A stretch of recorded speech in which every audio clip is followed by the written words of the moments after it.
are here talking about the Chinese President Xi Jinping, who met with his Nigerian counterpart Mahamadou Issoufou in Beijing on Tuesday.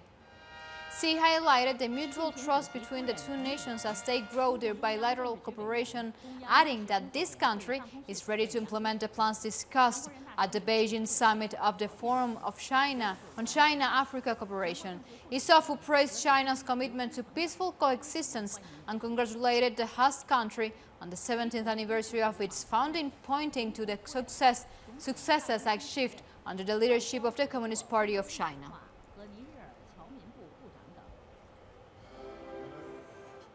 And meanwhile, a growing number of Chinese soybean farmers are worried the persisting trade war between China and the United States will have devastating impact on the Chinese market.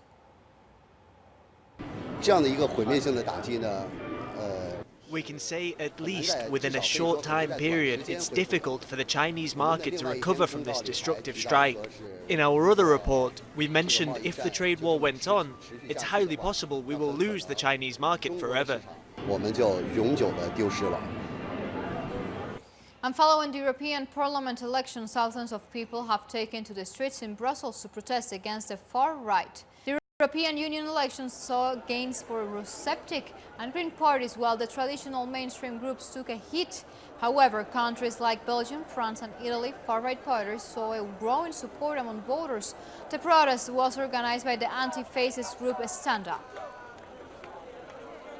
So the only reason why I'm here is to try to remember that we have to be together and not to hate each other, not to have discrimination, because it's not useful, and in this historic period we need to remember history. It's very important. So Russia's Foreign Minister Sergei Lavrov met with representatives of the Afghan government and the Taliban in Moscow on this Tuesday. The meeting was held ahead of a conference on the anniversary of the establishment of diplomatic relations between Russia and Afghanistan. The conference marks the center of diplomatic relations between both countries and will be followed by discussions with Afghan politicians about the future of the country this Wednesday. Russia is convinced that the conflict in Afghanistan does not have a military solution. The only possible resolution is to achieve peace through political and diplomatic process. We are for the complete withdrawal of foreign forces from the country. We call up all the sides in Afghanistan to start negotiations as soon as possible, with participation of a wide range of social and political forces. At the same time, we confirm that we adhere to the Principle 1, an undivided Afghan state, in which numerous ethnic groups live in peace and accord. And now we talk about Venezuela, that has taken up the temporary presidency of the United Nations the Commission of Disarmament, I must say. Ambassador Jorge Valero accepted the position at a meeting of the Commission in Geneva. He said Venezuela would use its presidency to address the alarming nuclear threat that hangs over the world. And he lamented that the United States had isolated itself by having its delegation walk out of the session. Other diplomats also accused the United States of undermining the unilateral system. Today, the anti-diplomatic and disrespectful gesture of abandoning the chamber was interpreted by most of the diplomats not only as a disrespectful act towards the presidency, but towards all the ambassadors and diplomats present. The representative of Donald Trump's government remains isolated. It was ridiculous what he did. And we talk now about Palestine. The Liberation Organization is celebrating 55 years since its foundation. This organization was created by the National Palestinian Council to legitimately represent the Palestinian people following its first meeting, which took place in Al-Quds from May 28, 1964 until June 2nd that same year. International observers said that the biggest challenge for the Palestine Liberation Organization is to achieve self-determination for Palestinians with the constitution of an independent state recognized by the international community.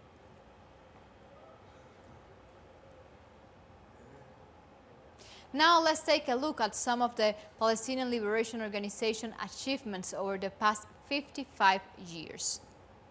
In 1974, King Hussein of Jordan and the Arab League recognized the Palestine Liberation Organization as the only legitimate spokesperson for the Palestinian people. Also, in that same year, the Palestinian President Yasser Arafat made his historic speech to the General Assembly of United Nations. In 1987, the spontaneous and unarmed Intifada gained international sympathy for the young people facing down the powerful Israeli army armed with only rocks. The United Nations General Assembly recognized the Palestine Liberation Organization as the representative of the Palestinian people and gave it the observer status, and in 1993 Israel recognized it as the legitimate representative of the Palestinian people, beginning the Oslo Agreement and Palestinian Authority.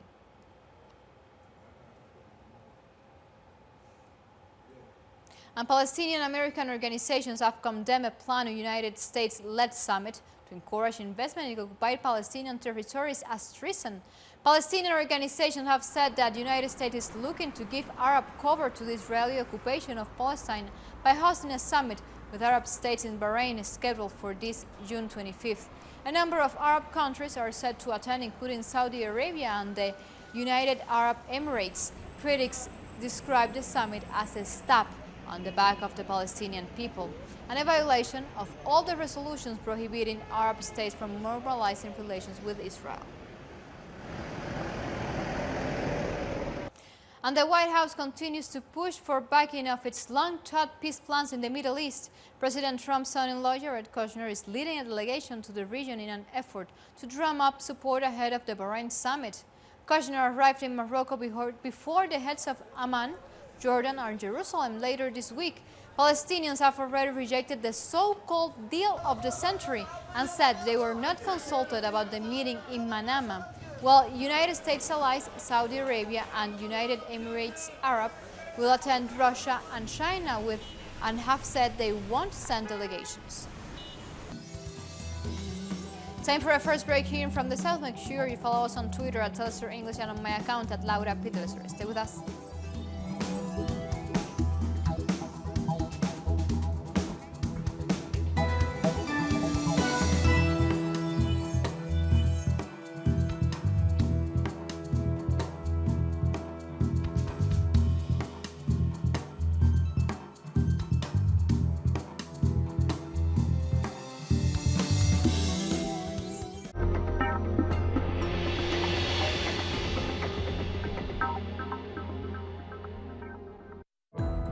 Our actions have an impact on the environment. It's our responsibility to change for the sake of our planet. Let's be part of this transition. Watch, preserve, and protect your Earth. Green Zone. Wednesdays, only on Telesur.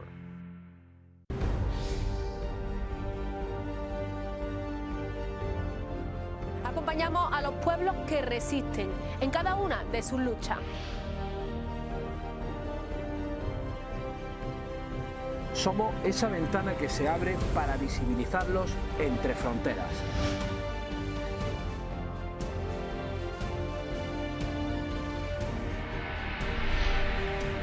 Thursdays, only on Telesur.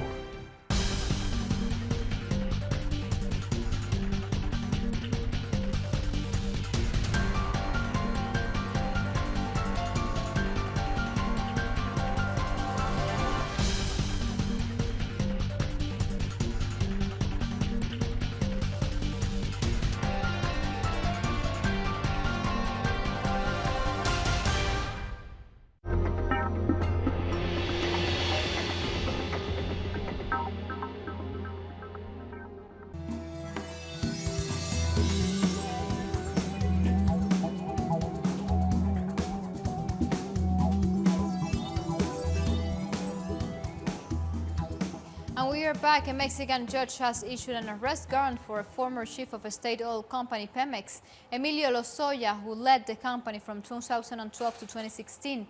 He is under investigation for corruption.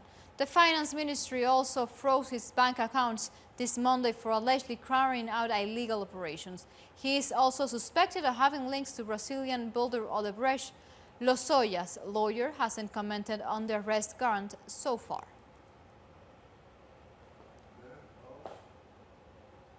And 199 people have been arrested for murder in Brazil, including 22 femicides as part of Operation Kronos 2.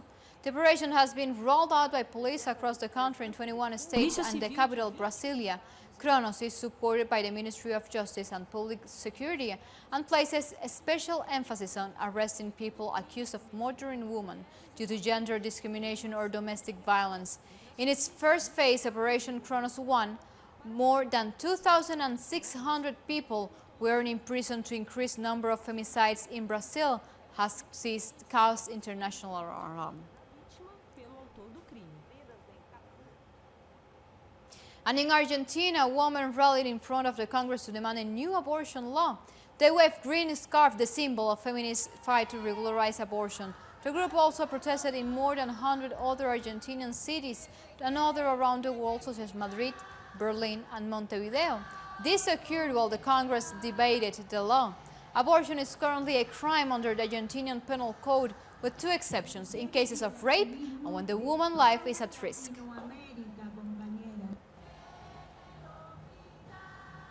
And now to Nicaragua, where a recent poll shows that nearly 60% of the population supports President Daniel Ortega, and this comes as the government and the opposition continue trying to find a peaceful solution to the political situation gripping the country apart.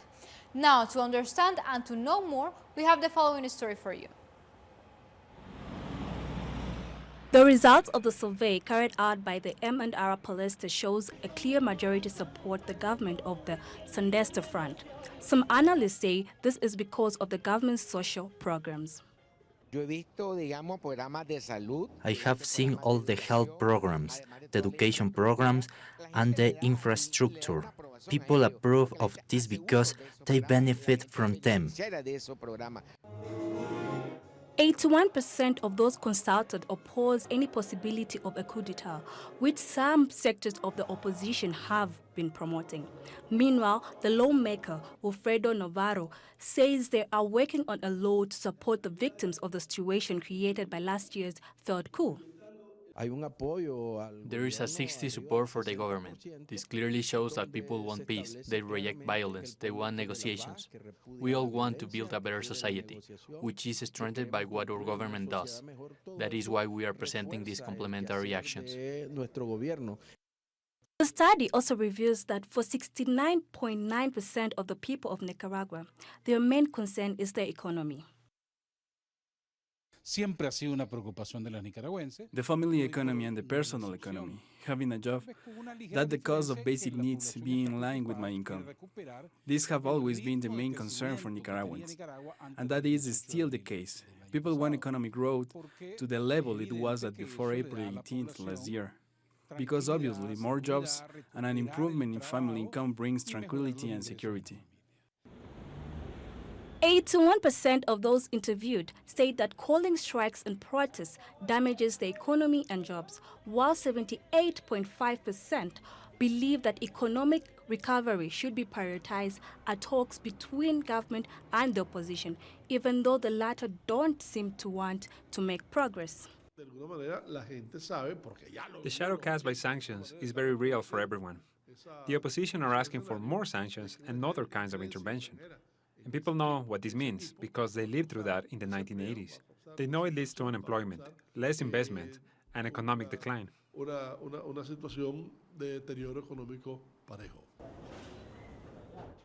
According to Nicaragua's central bank, the attempted coup in 2018 caused a loss of more than 150,000 jobs by the last quarter of the year. And from Nicaragua to El Salvador, where the International Inter-American Court of Human Rights have ordered the government to suspend a controversial amnesty law that would ease this punishment for civil war crimes. The proposed bill aimed to prohibit the imprisonment of former military personnel and armed fighters accused of war crimes during El Salvador's civil war in which 75,000 people were killed and 8,000 went missing. The Congress was supposed to vote on the bill this Wednesday, but the suspension will remain until the government alters the bill to comply with the rights of the victims of the war.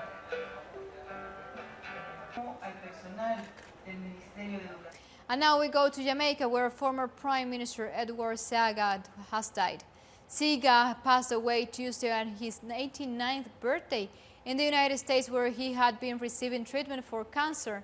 He was the 5th Prime Minister of Jamaica, serving from 1980 to 1989, and was the leader of the Jamaica Labour Party up until 2005. The former Prime Minister is credited with building Jamaica's past independence, cultural and financial sectors. Seaga was also the last surviving framer of Jamaica's constitution. Here's a taste of him speaking in his last election campaign in 2002. I have one firm belief that the best way to deal with corruption is to set the example at the top. When you set the example at the top, the water that flows from the top is pure and clean, and it will carry whatever dirt is in the way. Jamaica's Prime Minister Andrew Holness paid tribute to Seaga on his passing, describing the former Prime Minister as his mentor. Holness tweeted, "I consider Mr. Seaga my political father. He has been a great mentor, friend and guide in imparting the skills of strategic leadership and in building a nation. I owe him, and indeed Jamaica owes him, a debt of gratitude. He will forever remain in our hearts and minds." This is what was written by Prime Minister Andrew Holness on his Twitter account. Time for a second and very short break. Stay tuned.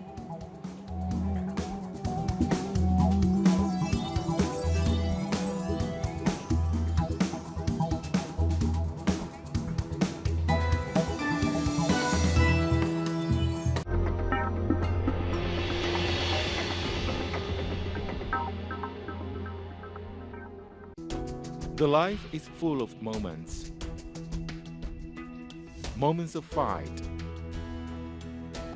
Moments of hope.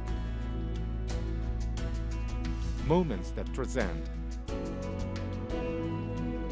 Moments that you can live in. Telesur documentaries. Sundays. Only on Telesur. The Pakistani journalist Tariq Ali examines the mass media influence promoted by imperialism. Get access to the analysis of the socio-economic and political life of the whole South America on our screen and platform in English. A critical place committed to the truth to determine the major events that transformed the world today. On Monday, only on Venezuela.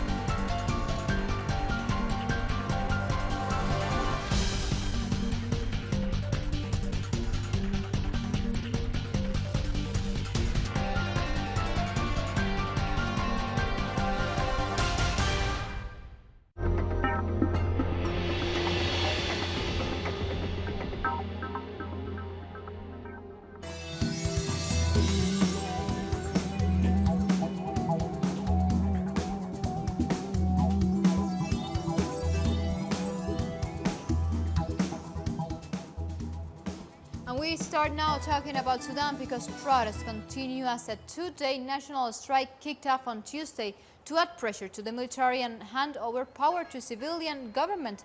Hundreds of airline passengers have been left stranded at Khartoum's airport after the opposition group Alliance for Freedom and Change convinced Sudanese pilots to join the strike.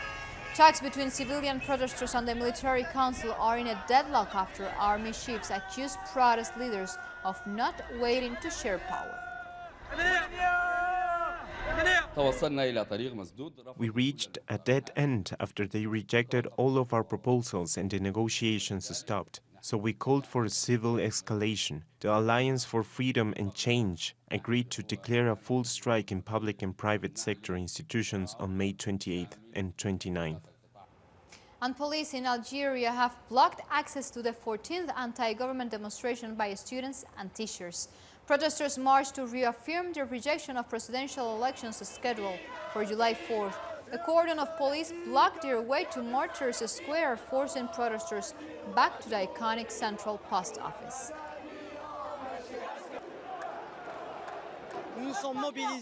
We have mobilized in Algiers despite the intimidation of police forces that wanted to push us back. We showed our determination as a response. And Somalia has been affected by a severe drought that threatens to be worse than the pre-famine conditions of 2016. The country received below-average rains. We're still recovering from the impact of a previous drought. According to humanitarian organizations, by the end of this year, almost 1 million children are anticipated to be malnourished, and almost 2 million people face acute food insecurity, and more than double in 2017. The price of fruits and vegetables have started rising in the past few weeks, with the United Nations warning conditions are likely to cause a major humanitarian crisis. Fruits and vegetables are very expensive since Ramadan month has started. Even before Ramadan, they were expensive, but now it's becoming very expensive as day goes by. I think the price is rising because of the lack of rains or rain delay. Besides, harvesting time is delayed. However, the rain started and we hope that the price will start falling soon. More than 800 people are to be vaccinated against cholera in the Democratic Republic of Congo. According to the World Health Organization, at least 240 deaths and more than 10,000 cases have been recorded since January of this year. The rollout of this vaccination campaign is meant to contain the unprecedented epidemic witnessed in North Kivu.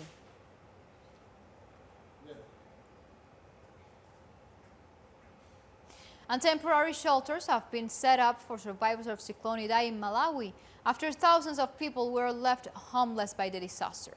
Malawi's Red Cross Society built homes for people displaced by Cyclone Idai, which left a trail of death and massive destruction.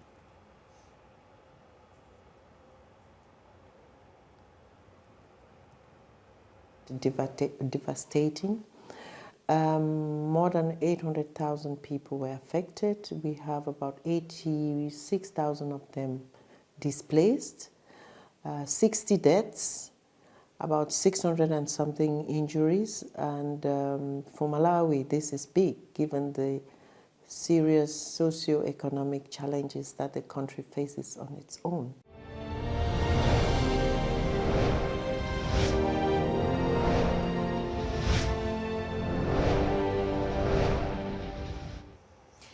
And it's been 2 months since Cyclone Idai wreaked havoc in Mozambique. With survivors still struggling to rebuild their life, rural communities are trying to rehabilitate farmlands and reboot food production in the country where 80% of the population depends on agriculture. Our correspondent Andre Vieira went to see how this recovery is progressing, and this is the first in his series of reports. Let's find it out. From overhead, it is still possible to see the damage caused in the city of Beira, in the Sofala province. On the evening of March 14th, Idai made landfall over the central region, producing torrential rains, floods and strong winds, which left about 600 people dead. It is an experience residents of Beira will never forget. The storm made landfall at around 7 p.m. The wind speed rapidly intensified. Just 1 hour later, the storm's intensity grew. By 9 p.m., the roof of the bank was blown off. It just flew away, as if lifted by giant hands. Then the cyclone struck with deadly force. The true scale of devastation and flooding still lingers in Beira's popular tourist area. We toured the city and the rickshaw driven by Armando Jose. He has seen the damage firsthand. That's because this city is his home. But he's become a statistic, one of the nearly 87,000 displaced. He now shares a 15 square meter flat with the rest of his family. For me, being the only man in the house, it's difficult to start all over again. It's like starting all over from scratch without knowing how to. Moving away from the coast and getting closer inland, you can see that roadways are still damaged and many people still live in shelters or improvised housing. About 180 miles away from Beira is Chibabuava. The community heavily relies on agriculture for its survival. But the cyclone has destroyed roadways, homes, crops, and their lives. On that day, I was inside my house. Suddenly it came crashing down on me, and I had to run out. When I managed to get outside, I saw trees and corn crops obliterated. What's even worse is that after the storm was over, we all had to battle malaria and other illnesses. The cyclones have deepened Mozambique's food crisis. Many farmers are left with nothing but hope. If the rain comes, the first thing we're going to do is plant. That's the basis of agriculture, and that's the only way we can start afresh. For this country that fought until 1975 for its independence from Portugal, new challenges arise after Idai. While the immediate future is concerning, the people of Mozambique are determined to rebuild their communities and reclaim their lives. With these images and this spirit of reconstruction, we come to the end of this news brief. But you can find this and much more other stories on our website, thusforenglish.net, where of course you can find opinion articles, watch special interviews, and see much more information that we produce especially for you.